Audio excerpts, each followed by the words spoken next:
ovationner Madame Bénédicte Ourina, Madame Denise Arantano Lobo. Je vous remercie beaucoup pour ce moment que nous allons passer ensemble. Nous vous remercions. Ça nous amène une question essentielle. Mais qui était donc ce Obab auprès de qui il nous insiste? Obab, on dit de lui qu'il était le beau-frère de Séphora. Non, le beau-frère de Moïse, le frère de Séphora, la femme éthiopienne de Moïse. Obab était donc un Éthiopien. C'est moi qui conduis ce peuple, on va se perdre tous ensemble. Mais si toi tu prends le bâton de commandement, on traversera le désert. Pourquoi? Parce que toi, Obab, tu connais le moi. Sans cela, ça sera un rêve.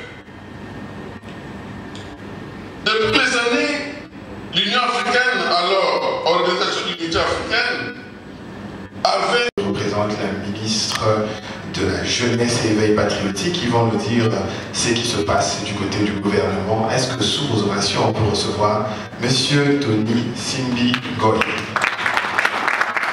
C'est là que nous soyons, mais l'Afrique que nous, Africains, voulons. L'agenda 2063 est le schéma et le plan des chefs d'État se sont retrouvés à Kampala. C'était, n'est-ce pas, le 50e anniversaire de l'OUA qui venait de devenir l'Union africaine. Et là, dans cette réunion, ils se sont rendus compte que l'Union africaine a tellement été critiquée pour ne pas avoir un projet à long terme. Et les équipes se sont réunies pour travailler là-dessus. Et ils ont terminé un projet qui est appelé Agenda 2063, l'Afrique que nous voulons. Notre Afrique. C'est que nous voulons que nous soyons, que l'Afrique soit à 2063. Et quand je parle de ça, certaines personnes me disent, mais nous ne serons pas là. Oui, mais n'attendez pas que vous... Ça y est, on vient de finir. Qu'est-ce qu'on peut retenir de cette conférence organisée par School of Destiny? Très bien. Alors, ce qu'il faut retenir, c'est juste que c'est le temps de l'Afrique, c'est la saison de l'Afrique. L'avenir du monde se joue en Afrique, mais il ne suffit pas de le dire, il ne suffit pas de le prononcer juste comme un slogan. Maintenant, il faut que nous, Africains, nous passions à l'action pour s'approprier cet avenir, pour être des acteurs dans cet avenir et pour poser des actes qui vont faire en sorte que cet avenir merveilleux qui se dessine pour l'Afrique nous bénéficie d'abord à nous-mêmes et puisse faire avancer l'Afrique d'abord avant toute autre chose. Justement, nous avons suivi des panélistes vraiment brillants, on a trouvé des répondants dans les chiffres des participants. C'est quoi la prochaine étape, Inch'Allah? La prochaine étape, c'est l'appel qu'on a lancé aux inscriptions pour que des personnes s'inscrivent, pour qu'ensemble nous puissions commencer. C'est une école, donc c'est vraiment pour que nous puissions commencer des programmes de formation.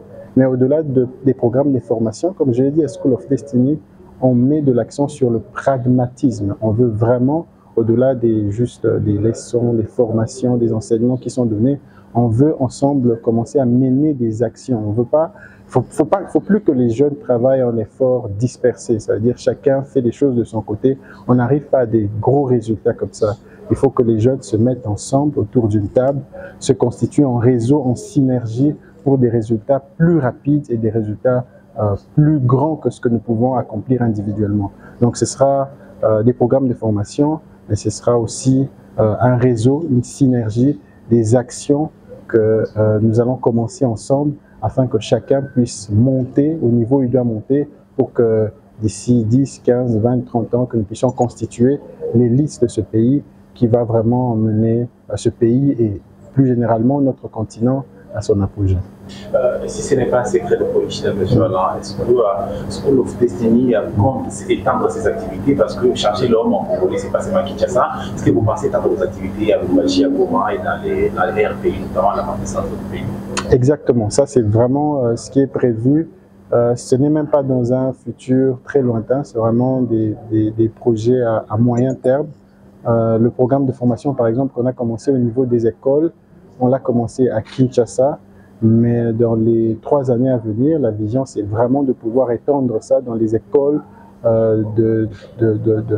sur toute l'étendue de la République démocratique du Congo.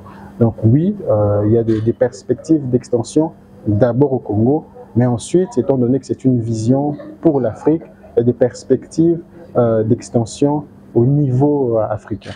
En tout cas, Inch'Allah, merci d'avoir été là. C'est moi qui vous remercie. La commune ministre Lumbo, c'est une femme, elle est mariée, elle est mère de 2 enfants, elle est architecte intérieure de formation, elle a plusieurs casquettes, chef d'entreprise, écrivaine, organisatrice d'événements, qui s'est découverte aussi dernièrement secrétaire d'administration, et assistante d'administration, pardon. Donc voilà, je suis quelqu'un qui a multiples casquettes, qui n'a peut-être pas encore fini de se découvrir, mais voilà un tout petit peu ce que je suis. En tout cas, Madame Elise. Bénédicte Kouvouna, merci à Madame Eunice Dallot, elle avait dit qu'il faut ajouter Lombo, et qui est déjà partie. Merci au ministère de la Jeunesse pour votre accompagnement. Merci à toute l'équipe qui a travaillé derrière, ceux qui ont été au protocole, ceux qui ont été dans la logistique, ceux qui sont dans les médias. Nous vous remercions abondamment et nous continuons les discussions dans les couloirs en sortant. Je pense qu'ils vont avoir le temps de vous parler, avoir votre carte. Oui, on a parlé de réseautage, c'est vraiment l'occasion de le faire.